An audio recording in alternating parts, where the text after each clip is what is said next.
welcome to today's class. I am Dr. Neeti Rathod and I am back with yet another video of polymer. Polymer में हम काफी कुछ पढ़ चुके हैं, सिर्फ एक दो टॉपिक्स ही हमारे बचे हैं। पॉलीमर चैप्टर में आज हम पढ़ेंगे मेलामाइन फॉर्मल्डिहाइड रेजिन। हमने बेकलाइट पहले पढ़ लिया है, which is phenol formaldehyde resin. हमने बेकलाइट पढ़ा था, इसका दूसरा नाम क्या था? Phenol formaldehyde resin. आज हम पढ़ेंगे melamine formaldehyde resin. So let's get started.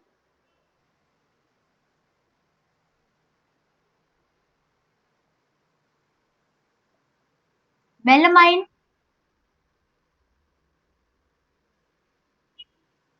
Formaldehyde resin.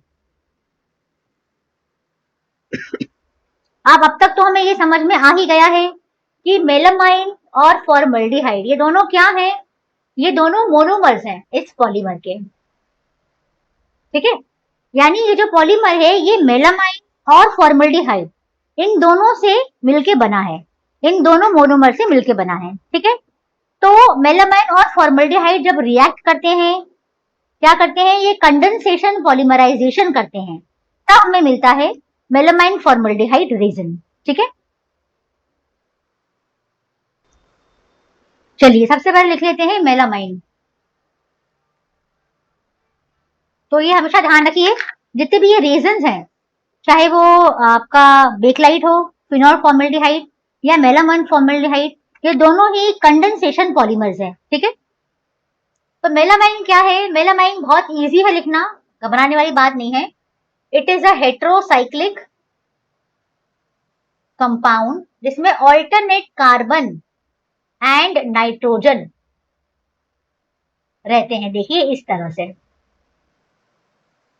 Nitrogen and carbon alternate रहते हैं, ठीक है। फिर इसके बाद हम जानते हैं कि इसमें डबल बॉन्ड इस तरह से ऑल्टरनेट पोजीशन पे आता है। और ये भी ध्यान रखिए कि इस तरह से जो ऑल्टरनेट कार्बन एटम्स है वहां पर अमीनो ग्रुप आएगा। एक हेट्रोसाइक्लिक ट्राई अमीन है ये, ठीक है। मैंने इसको उल्टा क्यों लिखा है? क्योंकि नाइट्रोजन से ये बॉन्ड बनता है, हाइड्रोजन से नहीं बनता है, ठीक है। तो जिस एटम से बॉन्ड बनता है उसी एटम को लिखा जाता है।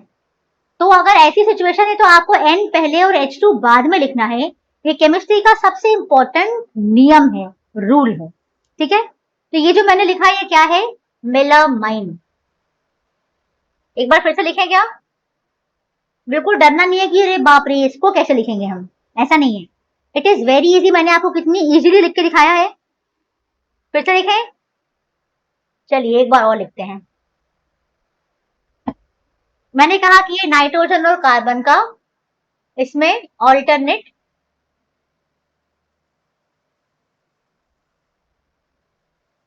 हेट्रोसाइक्लिक रिंग है और नाइट्रोजन और कार्बन ऑल्टरनेट पोजीशंस पे, ठीक है। ये हो गया आपका कार्बन और नाइट्रोजन ऑल्टरनेट पोजीशंस पे।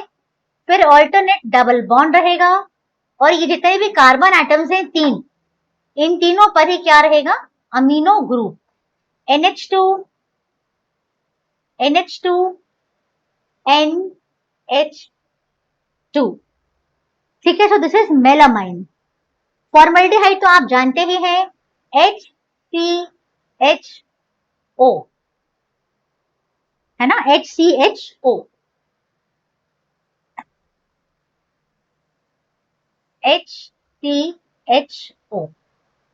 ठीक है। इसी को हम ऐसे भी लिख सकते हैं, जैसा कि हमने पहले भी लिखा था बेकलाइट में। हमने लिखा था HC डबल बॉन्ड OH, आया याद? HCHO, ठीक है। ये क्या करेंगे? ये जाएंगे कंडेंसेशन पॉलीमराइजेशन में। Condensation, P stands for polymerization. ये जो P है इसका मतलब है पॉलीमराइजेशन, ठीक है। अब यहाँ रिएक्शन कैसे होगा, क्यों होगा, वो हमें देखना है, ठीक। सबसे पहले बात तो ये कि नाइट्रोजन के पास एक लोन पेयर ऑफ इलेक्ट्रॉन है, ये तो आप लोगों को मालूम है, right. Lone pair of electron बड़ा बना देती हूँ, ठीक है। और ये जो कार्बन है ये तो हम जानते ही हैं कि ये गरीब कार्बन है बेचारा। क्यों? क्योंकि इसके पास पार्शियल पॉजिटिव चार्ज है। क्यों है? क्योंकि ये एक हाईली इलेक्ट्रोनेगेटिव ऑक्सीजन एटम से अटैच्ड है। इसीलिए क्या होगा, जो इलेक्ट्रॉन पेयर है डबल बॉन्ड का, वो इसकी तरफ शिफ्टेड रहेगा। तो इसके पास आएगा पार्शियल नेगेटिव चार्ज और कार्बन के पास आएगा पार्शियल पॉजिटिव चार्ज। तो इसलिए ये बेचारा गरीब आदमी है, क्योंकि इसके पास इलेक्ट्रॉन्स की कमी है। क्या है? इलेक्ट्रॉन्स की कमी। तो अगर कोई एटम के पास एक्स्ट्रा इलेक्ट्रॉन्स हैं, तो ये उससे ले लेगा। लेगा या नहीं लेगा? लेगा। तो यहाँ नाइट्रोजन के पास जो लोन पेयर ऑफ एटम्स हैं, वो क्या करेगा, वो इस गरीब कार्बन को डोनेट कर देगा बेचारे को, कि चल भाई तेरे पास कम है तो चलो तुम रख लो। ठीक है, यहां तक बात समझ में आई? इसके बाद अपन एक काम करते हैं, ये हाइड्रोजन को मैं इस तरह से लिखूंगी ताकि आपको समझा पाऊं। NH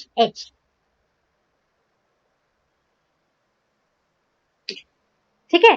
सबसे पहले क्या हुआ, इस गरीब कार्बन को नाइट्रोजन ने अपने lone pair of electrons donate कर दिए।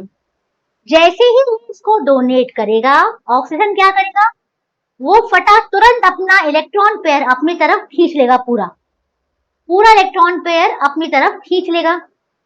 ठीक है।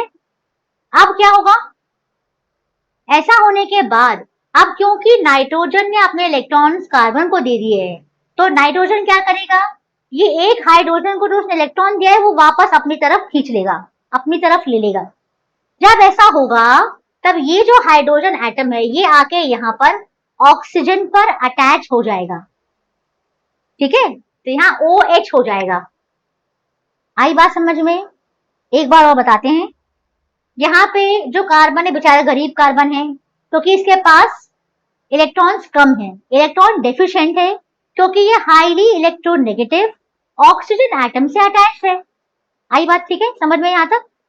तो नाइट्रोजन क्या करेगा, क्योंकि इसके पास एक्स्ट्रा लोन पेयर है, तो ये जो गरीब कार्बन है जिसके पास इलेक्ट्रॉन्स कम है, ये उसको डोनेट कर देगा, उसको दे देगा।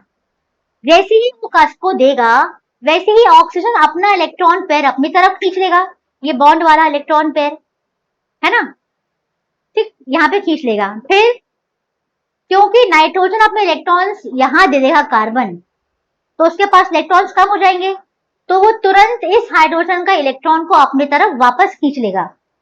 इसीलिए अब ये बेचारा हाइड्रोजन एटम आके ऑक्सीजन के पास अटैच हो जाएगा। तो इस पॉलीमराइजेशन रिएक्शन में ध्यान रखिए, ये 2 स्टेप में होता है। यहाँ पर एक इंटरमीडिएट कंपाउंड बनेगा, उसके बाद जाकर फाइनल पॉलीमर बनेगा। ठीक है, तो इंटरमीडिएट कंपाउंड में बना के आपको यहाँ बताती हूँ कैसे बनेगा। यहीं पर बना दें क्या? ये बात समझ में आ गई है? इंटरमीडिएट कंपाउंड जो बनेगा, मैं एक काम करती हूँ, इतना जो पोर्शन है ये देखो आप लोग ध्यान से, इतने पोर्शन को बनाती हूं मैं दोबारा। ठीक है, यहां पे हो जाएगा NH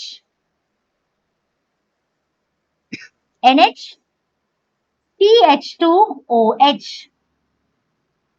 ठीक है, और बाकी की जो पूरी कार्बन चेन है वो एज इट इज रहेगी।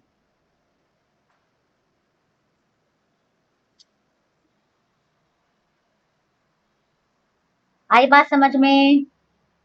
छोटा सा बना दिया, नन्ना मुन्ना सा मैंने। ठीक है, इस पूरी प्रोसेस के बाद क्या हुआ, हाइड्रोजन यहाँ आ गया, तो ये जो पूरा हो गया ये हो गया CH2OH। CH2OH, तो ये CH2OH NH के पास जाके अटैच हो जाएगा। ठीक है, आगे बात समझ में? इसके बाद यहां पर भी एक NH2 है, यहां पर भी एक NH2 है, NH2 NH2। ठीक है, तो ये जो कंपाउंड यहां पर बना है ये है इंटरमीडिएट कंपाउंड। ये एक इंटरमीडिएट है, एक इंटरमीडिएट मॉलिक्यूल भी कह सकते हैं इसको हम। ठीक है, एक इंटरमीडिएट मॉलिक्यूल बनता है पहले स्टेप में, फिर अगले स्टेप में फाइनल पॉलीमर हमें मिलता है। ठीक है, बना के बताऊं पूरा, ये इंटरमीडिएट बन गया। अब एक काम करती हूँ, इस पूरे को रब करती हूँ, यहां पर मैं फिर से बनाऊंगी इंटरमीडिएट मॉलिक्यूल। ये हम सेकेंड स्टेप बता रहे हैं। ये बना था आपका NH CH2OH, ठीक है। क्या है ये है इंटरमीडिएट मॉलिक्यूल।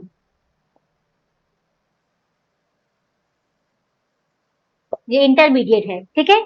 अब क्या होगा अगले स्टेप में, यहां पर मैं अलग लिख देती हूँ 2 हाइड्रोजन्स को, यहाँ पे n नंबर ऑफ मॉलिक्यूल्स।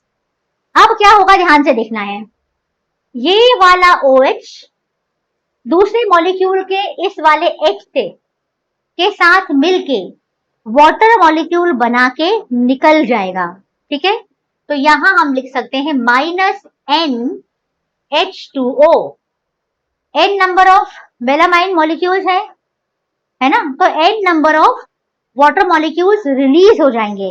और अब हमें जो फाइनल पॉलीमर मिलेगा वो कैसा होगा, देखिए N N N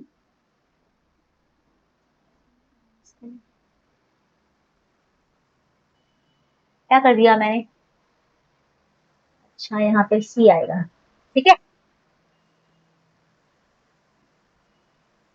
यहाँ क्या था NHCH2, मैंने कहा OH निकल गया तो यहाँ पर एक फ्री वैलेंसी आ गई, और ये वाला हाइड्रोजन निकल गया तो यहाँ पर आ गया NH।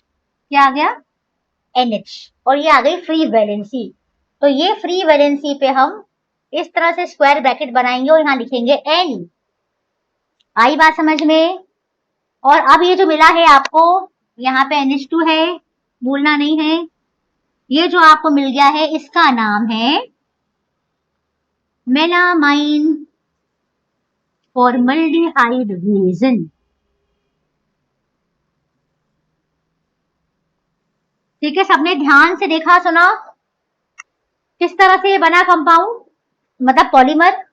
मेलामाइन और फॉर्मल्डिहाइड किस तरह से कंडेंसेशन पॉलीमर में जाते हैं, एक स्टेप में नहीं जाते हैं, पहले एक इंटरमीडिएट बनता है।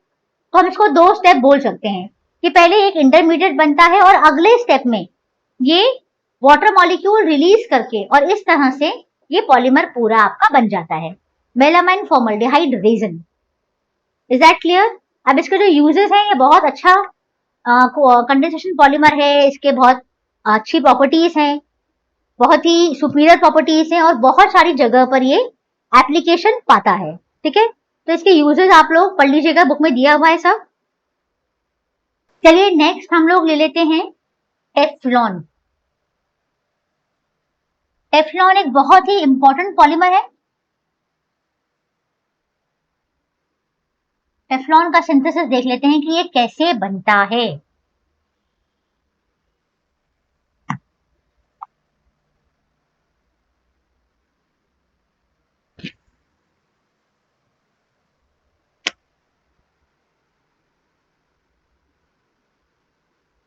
तो नेक्स्ट है टेफ्लॉन, और इसका एक और नाम है PTFE।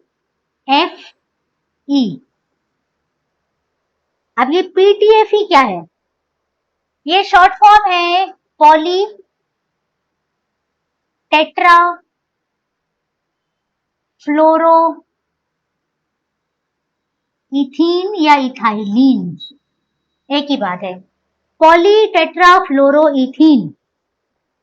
पॉली टेट्रा फ्लोरो इथीन, पॉली को हटा दो, बाकी जो बचा वो क्या है, इसका मोनोमर है ना। इट इज सो इजी, जहां पर भी पॉली नाम लिखा है, पॉलीइथीन, पॉलीस्टाइरीन, पॉलीटेट्राफ्लोरोइथीन, तो पॉली नाम को हटाकर बाकी को देखो तो ये आपका मोनोमर है, ठीक है। तो टेफ्लॉन जो है बहुत ही इंपॉर्टेंट है आपके 12th बोर्ड के लिए भी और जी मेंस और नीट के लिए भी। तो टेफ्लॉन जो है इसका मोनोमर है, का मोनोमर है टेट्राफ्लोरोइथीन, और इसीलिए इसका दूसरा नाम होगा पॉली टेट्राफ्लोरोइथीन, ठीक है। चलिए इसको कैसे लिखते हैं देख लें आप लोग, बहुत इजी है, बहुत ध्यान से देखिए। जैसे हम लिखते हैं ethene, CH2 double bond CH2, लिखते हैं ऐसे इथीन या इथीन, इथीन या इथाइलीन है, सबको समझ आ रहा है। यहीं पे अगर हम H2 की जगह पर F2 F2 लिख दें तो क्या हो गया ये, 2 और 2 4, टेट्राफ्लोरो। और ये क्या है, इथीन मॉलिक्यूल है, टेट्राफ्लोरो इथीन। है कितना आसान, एम आई राइट और रॉन्ग, है कितना इजी, समझ गए आप। नाम से आपको लग रहा था टेट्राफ्लोरो इथीन कितना डिफिकल्ट है ना, लेकिन बनाने के बाद आई बात समझ में कि ये कितना इजी है। एक बार फिर से मैं बताऊंगी आप लोगों को, जैसे आप इथीन लिखते हैं CH2 डबल बॉन्ड CH2, वैसे ही आप इथीन लिखेंगे और इसके बाद हम हाइड्रोजन को रिप्लेस कर देंगे फ्लोरीन एटम से, F2F2। तो ये हो जाएगा टेफ्लॉन का मोनोमर टेट्राफ्लोरोइथीन। ठीक है, इसके नाम नीचे आप लिख सकते हो, टेट्राफ्लोरोइथीन। ठीक है, अब सबसे ध्यान रखने वाली बात कि टेट्राफ्लोरोइथीन से टेफ्लॉन कैसे बनता है। ये बनता है एक फ्री रेडिकल पॉलीमराइजेशन मैकेनिज्म से। कुछ अच्छे काम करते हैं, कंडीशन ना यहाँ साइड में लिख के देते हैं, साइड में। यहाँ पर सबसे इंपॉर्टेंट बात जो आपको याद रखनी है, पहली बात तो याद रखनी है कि ये फ्री रेडिकल पॉलीमराइजेशन मैकेनिज्म से बनता है। दूसरी बात आपको याद रखनी है कि यहाँ पर क्या याद रखना है, यहाँ पर आपको पर सल्फेट कैटालिस्ट की प्रेजेंस में ये पॉलीमराइजेशन होता है। सबसे इंपॉर्टेंट बात याद रखनी है, पर सल्फेट कैटालिस्ट की प्रेजेंस में ये मैकेनिज्म होता है। पर सल्फेट क्या है, पर सल्फेट है H2O8 2 नेगेटिव, H2O8 2 नेगेटिव। तो यहां पर आप ले सकते हैं अमोनियम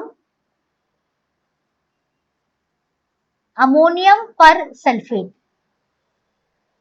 अमोनियम पर सल्फेट आप ले सकते हैं इसकी प्रेजेंस में। और एक और बहुत इंपॉर्टेंट बात है कि ये हाई प्रेशर पे ये पॉलीमराइजेशन होता है। इसको हीट करेंगे, टेट्राफ्लोरोइथीन को जब हीट करेंगे हम पर सल्फेट कैटालिस्ट की प्रेजेंस में हाई प्रेशर एंड टेम्परेचर पे, ऑफ कोर्स हीट करेंगे तो टेम्परेचर तो देंगे ही, और हाई प्रेशर पे, तो हमें मिलेगा, क्या मिलेगा, हमें मिलेगा टेफ्लॉन। ठीक है, जितने भी आपके ये पॉलीमर्स हैं, मोनोमर्स हैं, मैंने बताया था आपको विनाइल मोनोमर्स है ना, जिनमें डबल बॉन्ड है बेसिकली, उसमें क्या होता है, ये डबल बॉन्ड हमेशा क्लीवेज में जाता है, रीअरेंज होता है और यहाँ पे इलेक्ट्रॉन आ जाता है और इसको फ्री वैलेंसी मिल जाती है। ठीक है, तो यहाँ पर क्या बनेगा, क्या लिखूं मैं, CF2 single bond CF2, double bond टूटेगा, दोनों तरफ फ्री वैलेंसी आएगी, ये n नंबर ऑफ मॉलिक्यूल्स, यहाँ पर हम n लिख देंगे, जो बना इसका नाम है PTFE या फिर टेफ्लॉन। ये नाम आपने बहुत सुना होगा वैसे, आई एम वेरी श्योर। कहाँ सुना है टेफ्लॉन, बताइए। टेफ्लॉन जो हमारे, आप जो घर में किचन में जो नॉन स्टिक कुकिंग वेयर होते हैं, जितने भी नॉन स्टिक के यूटेंसिल्स होते हैं, चाहे वो कढ़ाई हो या फिर वो पैन हो, तवा हो, जो भी है होता है ना नॉन स्टिक, उसमें जो ब्लैक कलर की कोटिंग आपने देखी होगी ऊपर, नीचे से तो उसका एल्यूमिनियम बेस होता है, स्टील बेस भी होता है कभी कभी, है ना, ऊपर से जो ब्लैक कोटिंग होती है, जिसकी वजह, जो नॉन स्टिक कोटिंग है, जिससे जो फूड है वो स्टिक नहीं होता है, वो नॉन स्टिक कोटिंग जो है वो टेफ्लॉन की कोटिंग है, इसको याद रखिए। ठीक है, अब भी जाओ किचन में और मम्मा से पूछो, मम्मा नॉन स्टिक तवा या नॉन स्टिक पैन कौन सा है, जैसे आप नॉन स्टिक पैन देखेंगे, आप देखेंगे कि उसमें ब्लैक कलर का पूरा सरफेस रहता है। ठीक है, तो टेफ्लॉन की कोटिंग रहती है नॉन स्टिक कुकवेयर में, और ये नॉन स्टिक रहता है, नॉन स्टिक ही रहता है, इससे फूड स्टिक नहीं होता है। ठीक है, तो इसी कोटिंग को टेफ्लॉन की कोटिंग कहते हैं। सबसे इंपॉर्टेंट उसका यूज जो है वो वहीं पर है, इसके अलावा भी इसके और भी यूजेस है। ठीक है, बात समझ में आई यहाँ तक। तो अब यहाँ पर हमें क्या क्या ध्यान रखना है, 12th बोर्ड के हिसाब से तो आपको पूरा आना चाहिए, लेकिन अगर हम जी मेंस देखें या नीट देखें तो वहां सबसे इंपॉर्टेंट बात जो पूछी जाती है वो पूछते हैं कि भाई टेफ्लॉन का मोनोमर कौन सा है। अब टेफ्लॉन का मोनोमर कौन सा है ये हम कैसे याद रखेंगे? इसके लिए हम क्या करेंगे, इसका दूसरा नाम याद रखेंगे PTFE, ठीक है, पॉली टेट्राफ्लोरोइथीन। पॉली टेट्राफ्लोरोइथीन में से पॉली हटा देंगे, जो बचा वो इसका मोनोमर। मोनोमर लिखना मैंने आपको बहुत इजीली बता दिया है, बहुत आसान है ना। तो मोनोमर को थ्योरेटिकली हम देखें तो टेट्रा फ्लोरोइथीन है, और अगर हम लिख के देखें तो वो बहुत ही इजी है, तो ये हमें याद रखना है। इसके अलावा कंडीशंस भी पूछी जाती हैं जी मेंस में, नीट में।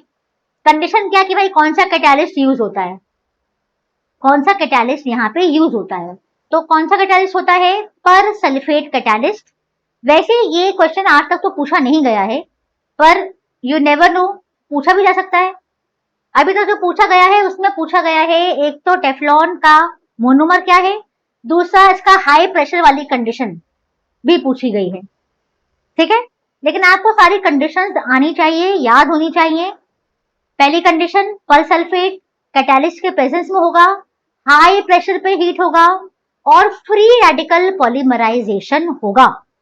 और इसका यूज, सबसे इंपॉर्टेंट यूज है इसका नॉन स्टिक कुकवेयर में, है ना। नॉन स्टिक के बाद चलिए हम एक और देख लेते हैं, और वो है ऑरलॉन।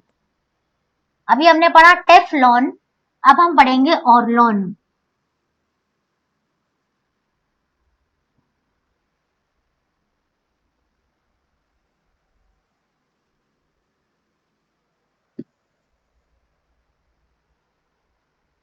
ऑरलॉन, ORLON, ऑरलॉन और पैन। ये वो नॉन स्टिक पैन वाला पैन नहीं है, इसका फुल फॉर्म है पॉली, पहले भी बताया इसके बारे में मैंने, अक्राइलो नाइट्राइल। पॉली अक्राइलो नाइट्राइल है, ये नॉन स्टिक पैन वाला पैन नहीं है, ध्यान रखना है आपको। पैन क्या है, पॉली अक्राइलो नाइट्राइल, या इसका दूसरा नाम है ऑरलॉन। फिर वही बात जो मैंने पहले बताया, पॉली हटा दीजिए, जो बाकी बचा वो इसका क्या है, वो इसका मोनोमर है, यानी ये इस मोनोमर से बना है, ठीक है। तो पॉली हटा दिया तो बचा अक्राइलो नाइट्राइल, तो इसका मतलब ये है कि इसका मोनोमर अक्राइलो नाइट्राइल है। और अक्राइलो नाइट्राइल को कैसे लिखते हैं, ये एक विनाइल साइनाइड है, सॉरी ये एक विनाइल मोनोमर है, यानी डबल बॉन्ड आएगा, 2 कार्बन होंगे और एक कार्बन पे होगा साइनाइड ग्रुप CN।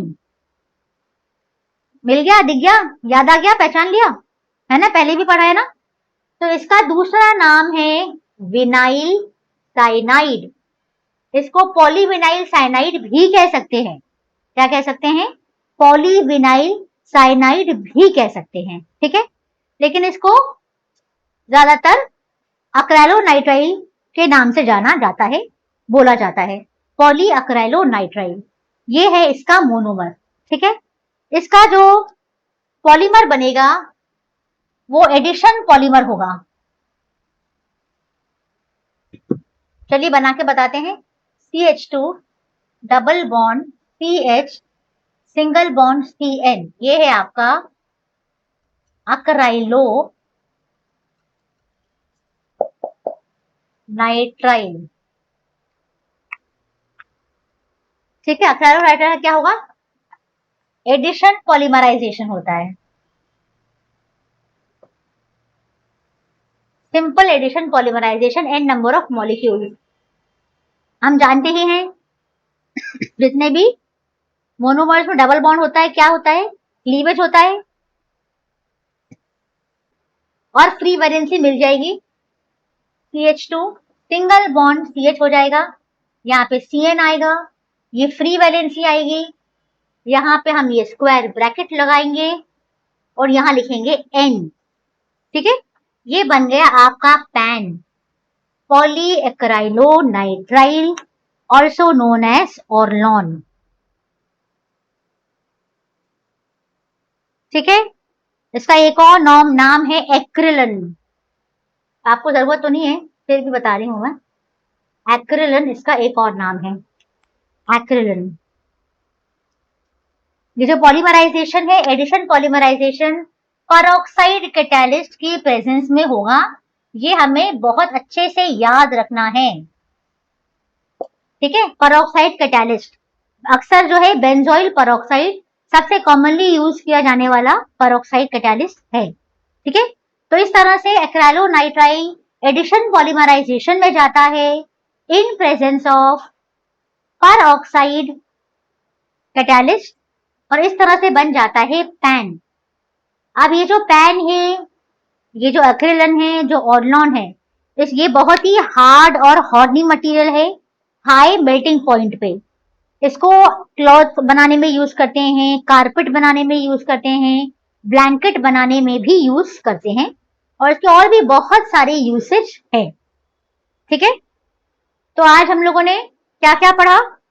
हमने पढ़ा मेलामाइन फॉर्मल्डिहाइड रेजिन, फिर हमने पढ़ा टेफ्लॉन, और फिर हमने पढ़ा ऑर्लॉन, ठीक है। तो आज के लिए इतना ही।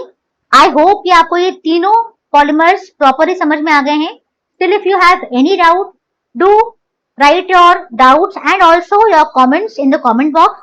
कोई भी आप कॉमेंट करना चाहते हैं, कुछ और टॉपिक पढ़ना चाहते हैं, कुछ इसमें आप इम्प्रूवमेंट चाहते हैं, टीचिंग का जो तरीका है मेरा, उसमें अगर आप इम्प्रूवमेंट चाहते हैं, जो भी आप कंस्ट्रक्टिव सजेशन देना चाहते हैं, बिल्कुल आप कमेंट बॉक्स में लिखिए। और हाँ स्टूडेंट्स, अगर आपको मेरा एक्सप्लेनेशन वीडियो लेसन्स पसंद आ रहे हैं, then do subscribe the channel, do hit the like button, and also share these videos with all your friends as much as possible. So that's all for today. See you in the next class. Until then, take care. Goodbye.